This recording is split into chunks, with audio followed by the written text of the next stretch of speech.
Good afternoon and welcome to Healthy Lifestyle. I'm Lori-Ann Casdia. Our goal at Healthy Lifestyle, as you know if you've been listening, is to inspire, educate, and empower you to fulfill a healthy, emotional, spiritual, and physical life. Well, June is about your thoughts create your reality. And you've probably heard this saying before, but have you ever really wondered what it really means? Well, maybe you heard it summarized as if you think happy thoughts, you will have a happy life. And sure, that's generally true, but it's also pretty simplistic because it's not so much about thinking happy thoughts. It's about how you see yourself and the world around you. It's about the goals you visualize yourself achieving, the reality you dream of creating, and the stories you tell yourself that determine how you show up in the world. And we talk about showing up for you and showing up big. Today, I'm pleased to say that we have on the show again our good friend, William Paul Young, author of the best-selling The Shack. And I want to speak more about how thoughts really create your reality. And welcome to the show, Paul. Honored to be with you, always. So happy to have you on. So yeah, I was talking among some friends and we were talking about creating reality. And I always speak about when I'm mentoring clients about positive thoughts and just getting rid of those negative thoughts that we kind of learn to give ourselves. What are your thoughts about creating the reality? I think it's more than creating the reality, because I'd have to define what reality is. Correct. And a lot of us, we live in a real world, and it's not in our control. And you can think all the thoughts you want, but when that person runs the red light, all the happy thoughts in the world aren't going to stop them from running into you. Correct. And so it's not. This is not about illusion, and this is not about delusion. There is a scripture that says, "As a person thinks in their heart, so are they." And I think that's more to the point about how we create, and as you say, how we show up. Because whatever your self-talk is, whatever you believe is the truth about your being, that will become the way of your being. Yeah. So, it's like a friend of mine said recently. He said, most people don't know what they believe, but you can tell what they believe by what they do, not so much by what they say. Actions. So, yep. It's how we choose to live our life that reveals what we actually believe about our lives. It's how we relate to people that actually exposes what we think of ourselves. Yes. And so it's in the nitty-gritty that all this gets exposed. And that's a good thing. That's not a bad thing. No, it's a very good thing. And if we're watching what our actions are, and I've always said that, I always told my kids when they were small, it's not just words, it's not just actions, it's actions and words together speak truth. So if you're paying attention, you actually tell yourself what you're putting out there. And a lot of people don't understand and have faith in the power of visualization and bettering your reality, bettering yourself and making yourself better. There's reasons why people are put in our life to reflect what we're putting out there. And if we are paying attention and alive, as opposed to sleeping through our lives, if we're paying attention, it's all there. It's all there because we come factory installed with everything we need, right? Yep. Yeah. In the sense that there is a truth to who we are as human beings. Correct. We still grow and learn into all of these things, but everything that matters is in place from the very beginning. We're here to learn. That's why we're here, and we're here to serve.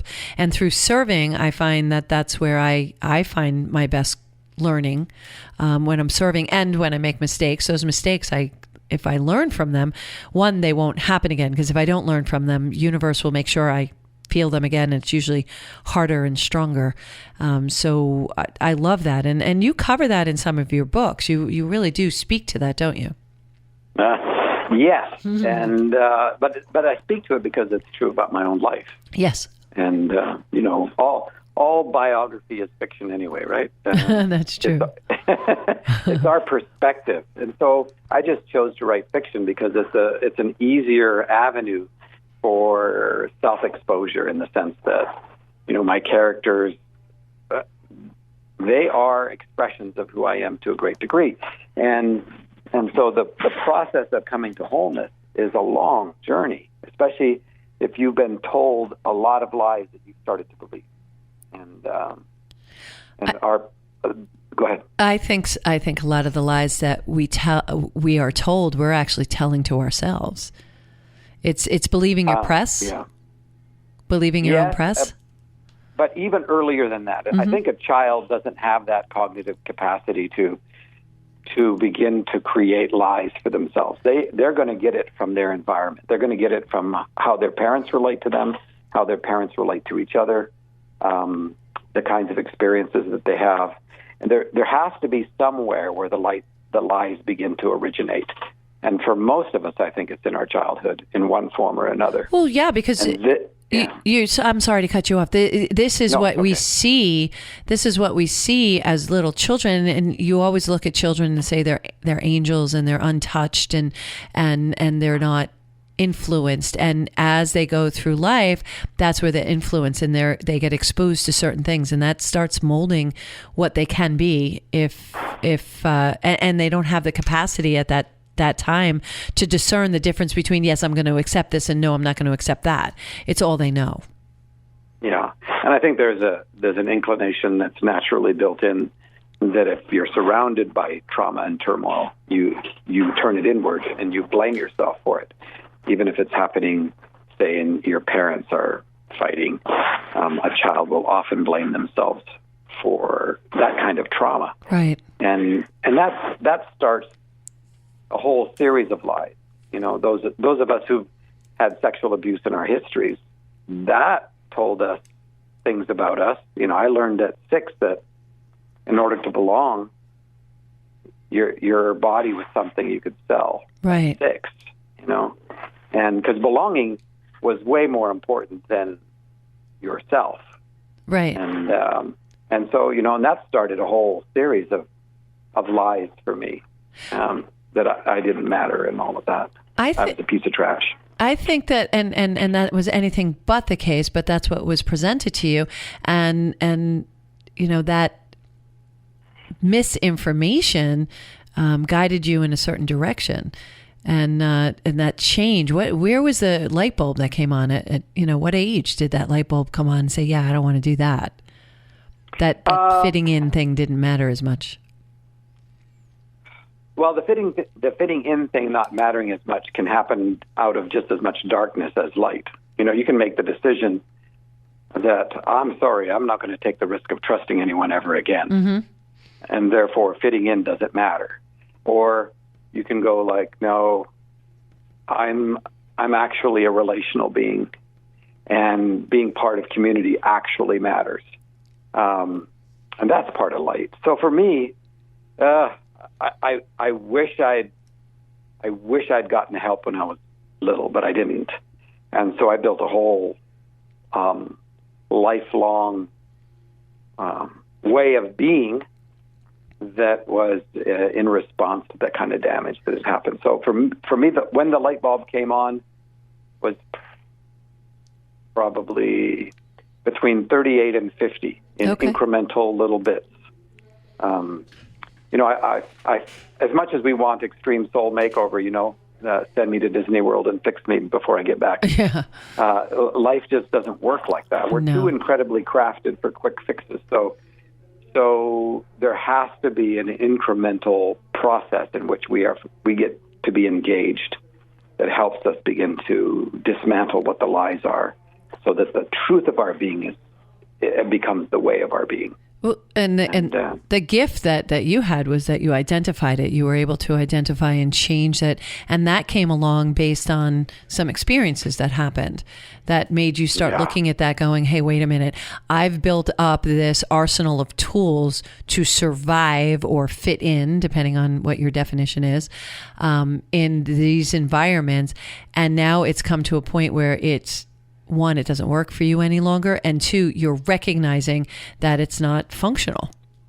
And, yeah, right. And here's I think a sweet thing, and that I don't think the divine God rips out of our hands our survival mechanisms, because as children it kept us alive. Sure. But there comes a point where you realize that those survival skills are impediments to love and relationship. But they're hard to let go of because you've trusted them. In fact, when I started going through the process of recognizing how lost I was inside my survival skills, I also came to realize that I didn't know what was true about me apart from those survival mechanisms and skills.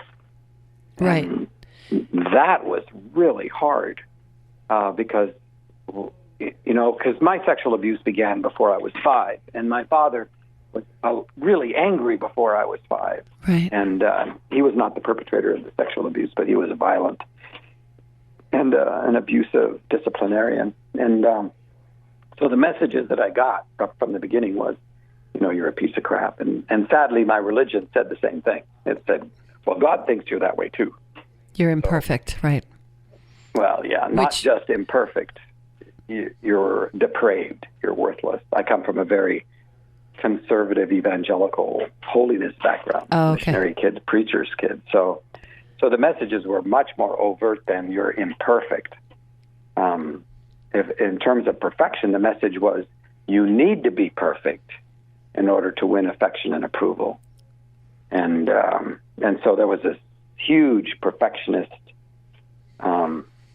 thread in my life. It was like a thin layer of perfectionism that covered up an ocean of shame. Yeah. And it was the shame that then dictated to me how I looked at the world, how I looked at myself, how I looked at people, how I responded to them. And I was unaware. And it wasn't until, for some of us, it's a hugely traumatic event of one sort or another that is sort of a wake-up call, or it's the dark night of the soul, or it's when something hits you completely sideways that you didn't see coming, and you realize you're not in control. But something happens in our lives that exposes the ways that we've lived that are actually not expressions of love or goodness or kindness. And then you're invited into work. And it's hard work, but it's good work. Yeah, it's really good work. It takes a major happening to make that recognition and have that opportunity. It's unfortunate, but it's what's supposed to happen. We're here to learn. We're here to definitely serve one another, and we're here to learn. And we have to make choices, and sometimes we make bad choices, and from that we have a learning opportunity. So I always look at those things that we do, and we're all going to make mistakes, as learning opportunities to become better people. It's whether or not we choose to do that. And staying stuck is a choice, but then you just stay stuck. And some people feel very comfortable there, and some people take that leap. And you took that leap. You did a lot of hard work. And it was either that or kill myself. So the choice was pretty stark. Yeah. And when you get to that spot, that's what you do. You either find a way to change, or it's just over. Yeah. And game over is not really a good option.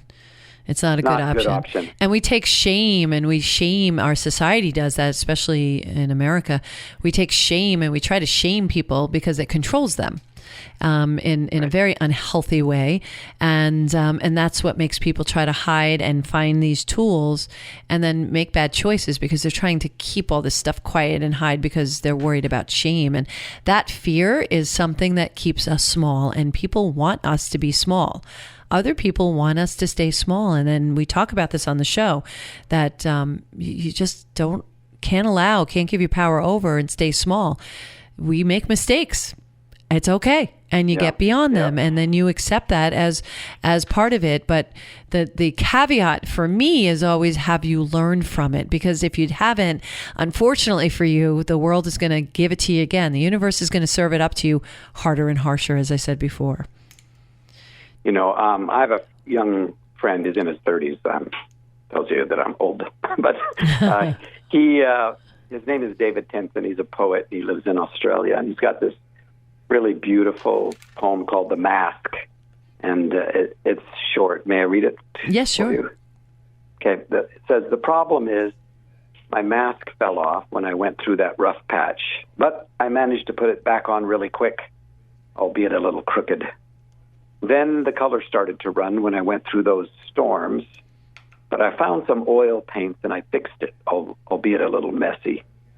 Then there was a time I lost it when I went through that dark period, but I found it before the morning, albeit a little beat up. Then cracks started appearing when I went through that dry spell, but I found some sticky tape to mend it, albeit sort of obvious now.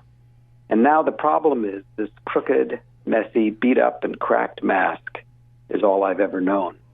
But to be honest, saving face is bloody hard work. Yeah. And I have this sneaking suspicion that the world is not looking for me to have my act together, but has been waiting for me to know my act is over.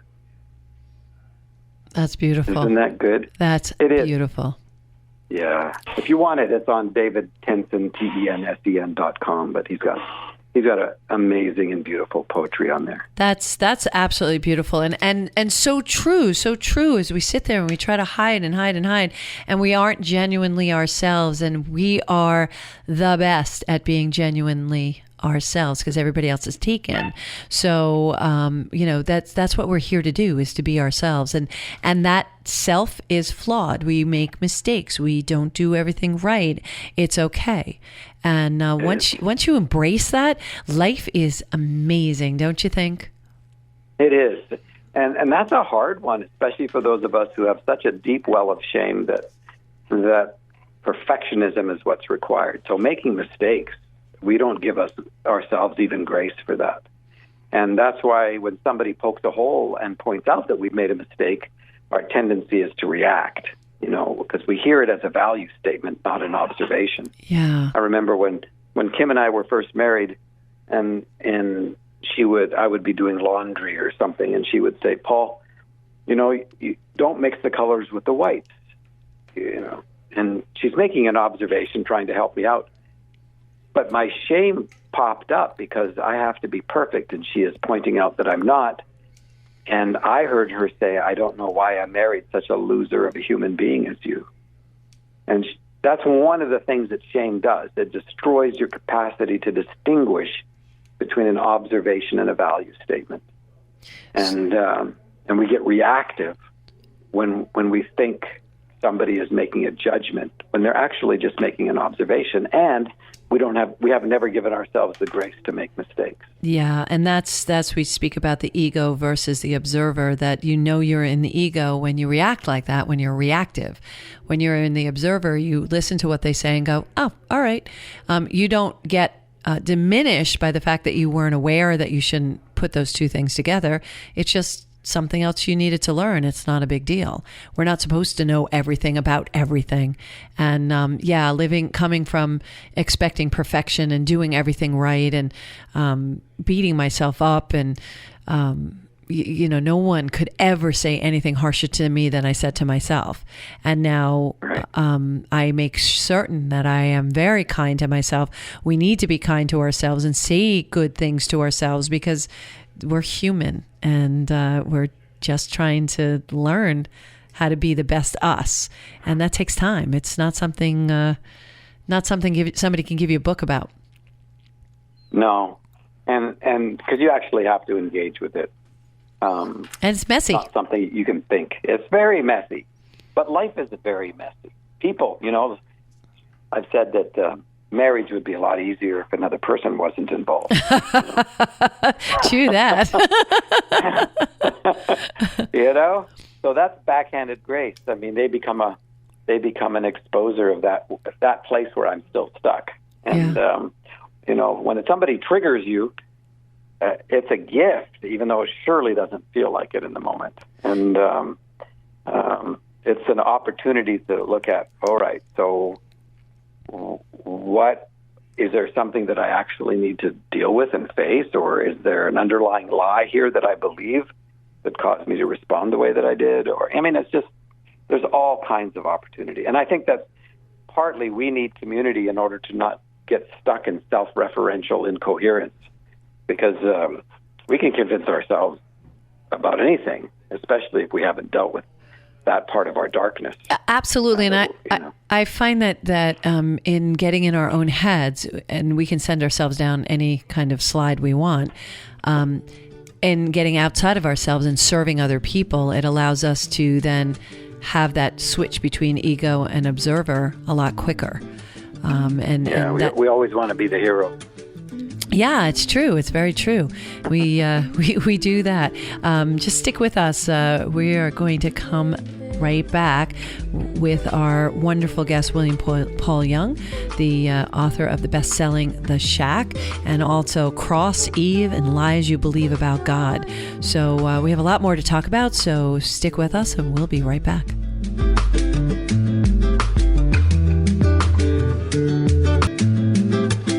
Welcome back to Healthy Lifestyle. I'm Lori Ann. If you have any questions, comments, or ideas on your topics, guests, or anything else you'd like to hear more about or talk about, please email us at healthylifestylewithla@gmail.com and follow us at Healthy Lifestyle with LA. I make sure that I get back to everybody who sends us emails, comments, so that we can engage and keep the conversation going about our various guests. And certainly if you want more information about any of our guests, please reach out. Our guest today is William Paul Young, absolutely brilliant, has written The Shack, which is a international bestseller, Cross, Eve, and Lies You Believe About God. We were just talking about David Tenson's poem called My Mask. And Paul, when we left off with that, that really speaks to something that we talk a lot about. I talk about with my mentoring clients about the ego and the observer and different tools we need and we need to utilize and access so that we can move from our ego to our observer a lot quicker. Because to me, it's that learning curve. It's that how swiftly and gracefully we can move from one to the other. Because we're always going to start, we're human, by receiving things in a position of ego until we learn to move into our observer quicker. Yeah. And so why do we wear masks, right? It's either shame or fear, I think. Mm-hmm. Those are the two that dominated my life anyway.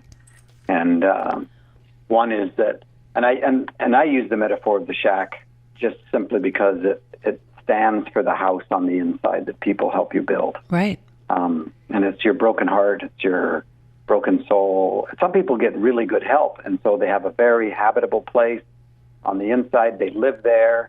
They live from there.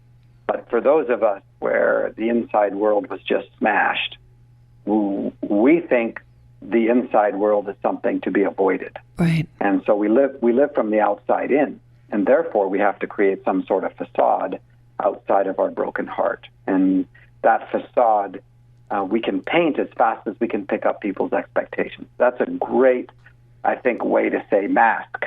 You're living from the outside in depending on which audience you are in front of. For me, it was, I didn't want to take the risk that somebody would find out the truth of who I was, which I thought was, evil and disgusting, and that they would hate me the way that I hated myself. I just couldn't take that risk. And so I learned how to do quite well, picking up the cues and everything to be what I thought people wanted me to be. So I lived from the outside in. I had a mask. I was a different person in every situation. And it's exhausting because, you have to be hypervigilant. You have to have your antenna up. You have to be always finding ways to keep yourself safe. Yeah. And keep the mask on.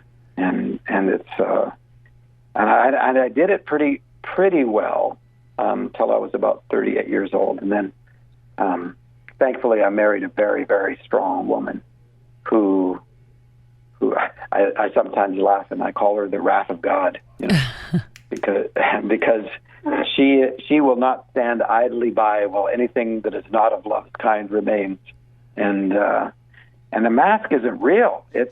But it seems so real to us because we're putting our hope in it. Maybe if we can just do this right, be the right person, play the right part, and I don't think for a lot of us we're trying to be duplicitous.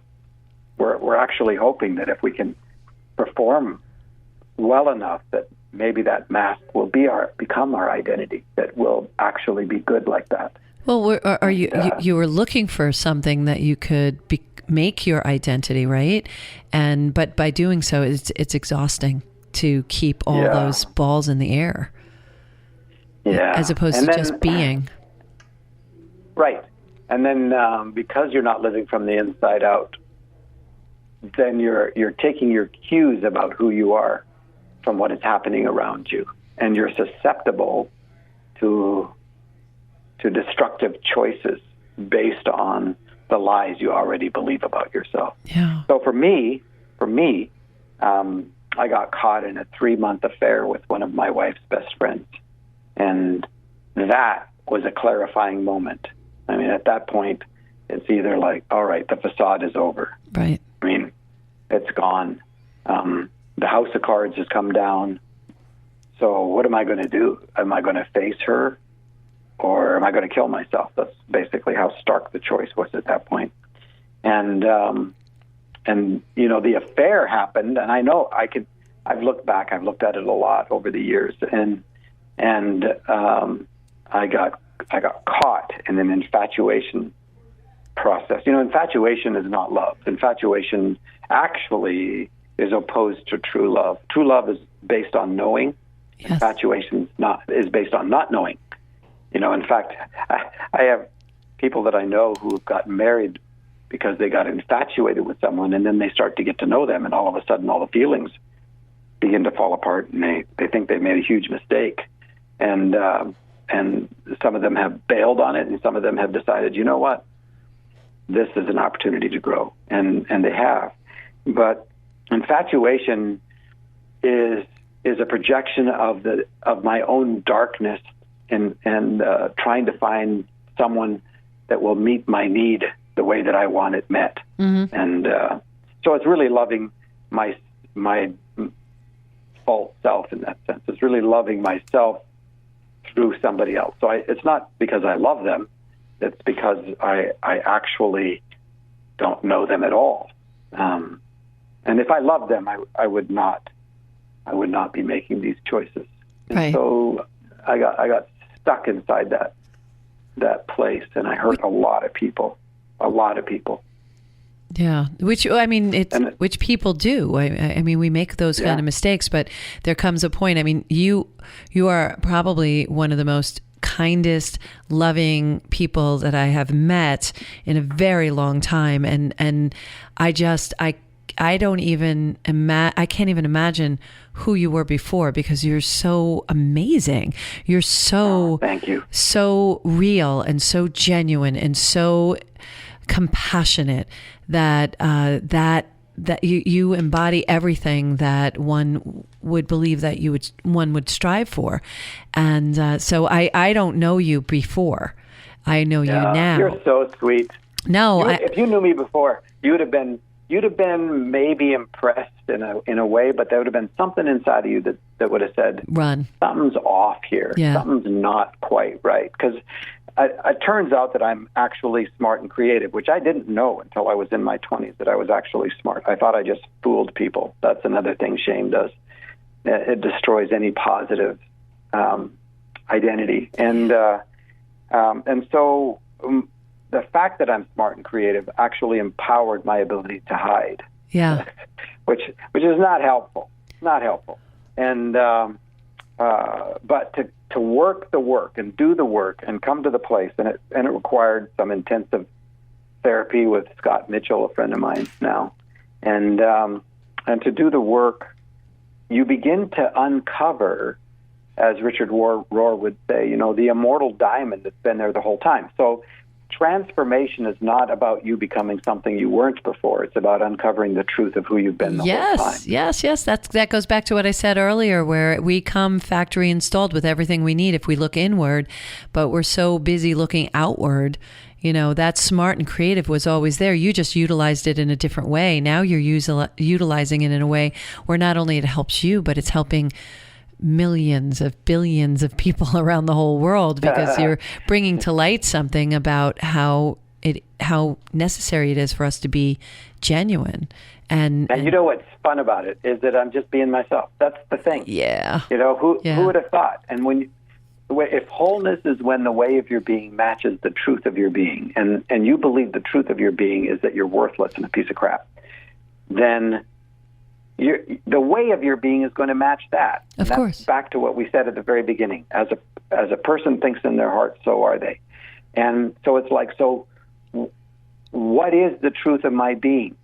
And for me, coming to the place where I began to realize that I, along with every other human being, is made in the image and the nature and the likeness of the divine, a God who is good and kind and faithful and pure of heart and long-suffering and furious at that which hurts the ones that they love. And when I began to understand that there was something that was truer about me than the damage that had been done to me and the damage that I had perpetrated myself, then that gave me a place to stand. And suddenly the way of my being was able to match it. To know that, I am a patient person. That means that if I make the statement that I'm not, it means I believe a lie about myself. Yeah. And I will act impatiently. The other thing that's really sad is that you will attract the response of others according to how you think about yourself. So if you think you're a piece of crap, don't be surprised that people treat you like one. Yeah, sure. Because it's not that you're out there asking for it, but in a way you sort of are. Well, that's your energy. Your vibration goes out there, and like attracts like. Yeah. So of course you're going to have that kind of person come to you. And and I've seen it happen over and over again, experiencing it myself. And it's really amazing when you come to that realization. It's funny. I just got a visual in my head, and I'm, I was brought up Catholic. I'm very spiritual now.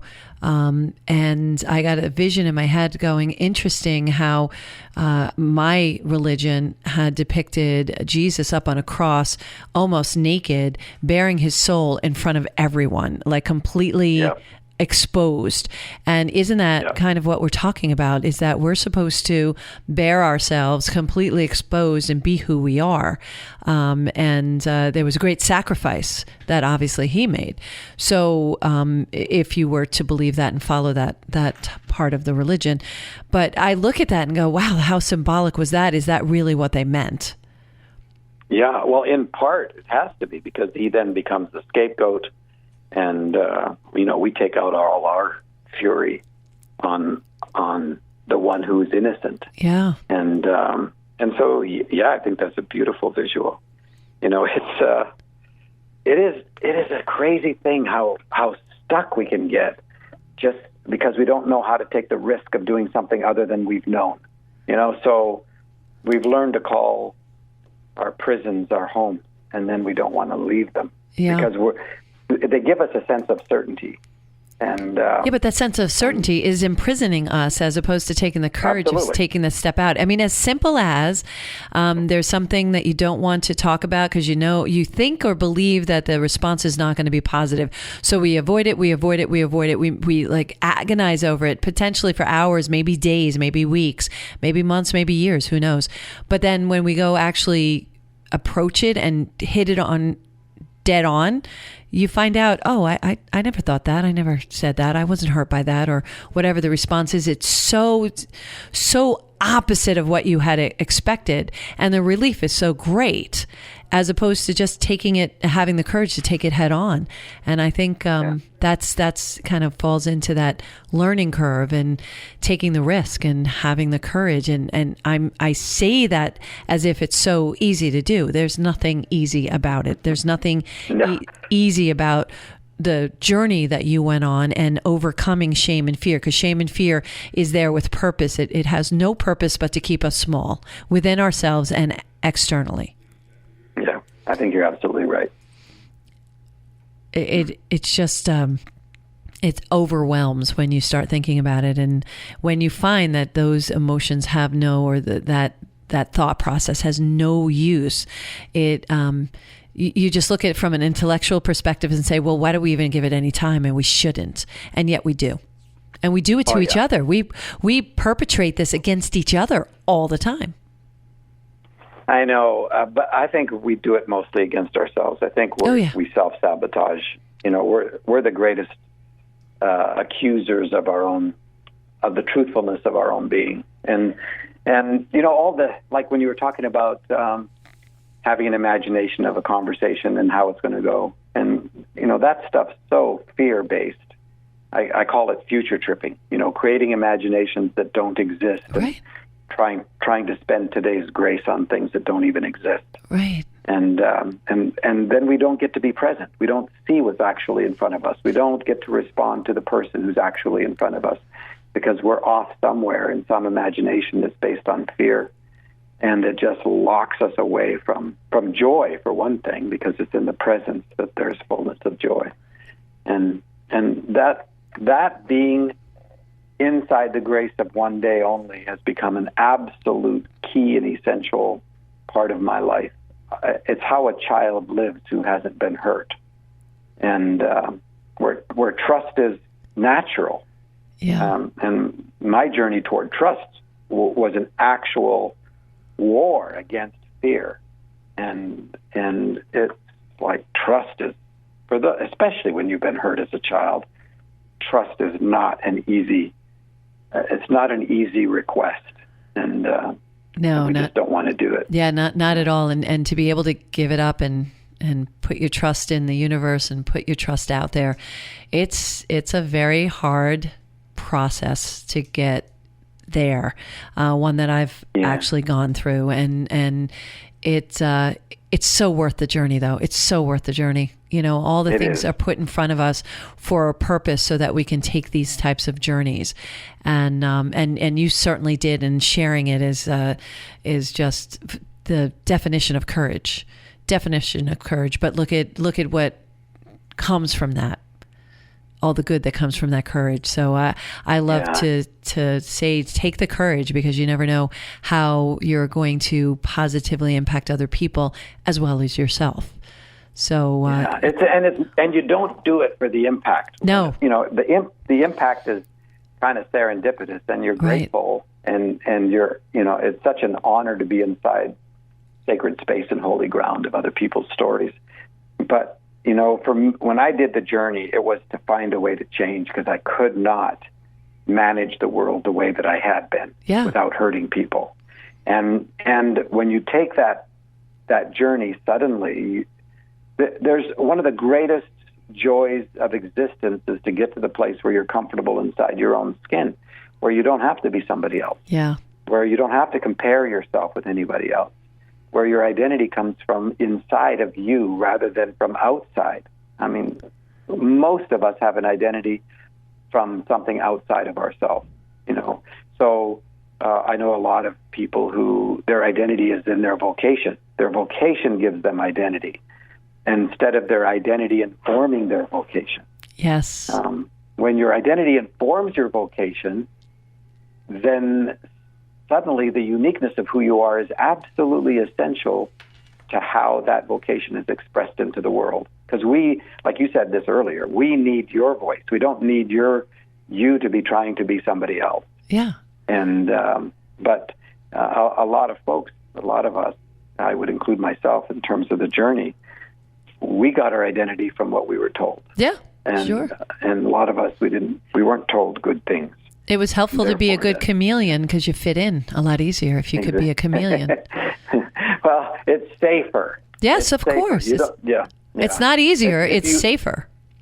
If you don't dance, nobody can judge you, right? Yes. And so it's easier to be the wallflower. It's easier to not express the heart stuff. And everything that is hurtful isolates us. Everything drives us toward aloneness, which should tell us that aloneness is an enemy. So lies, that doesn't move us toward community.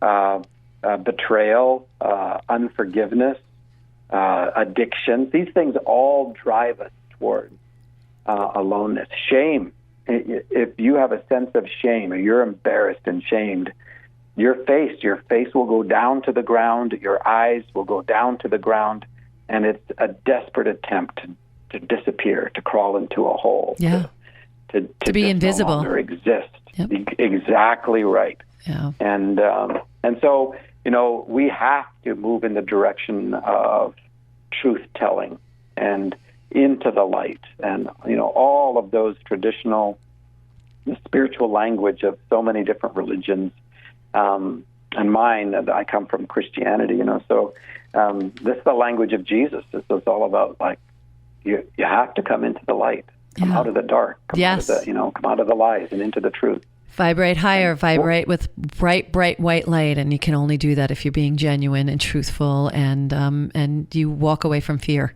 You need to walk away from fear. Yep. It has been a pleasure having you on, Paul. I hope to talk to you soon, definitely before November when we have our next great event out here on Long Island. And thank you so much for your inspiration. You are just ever so inspiring, and such I just love talking to you. I just can't even put it into words. You're the best.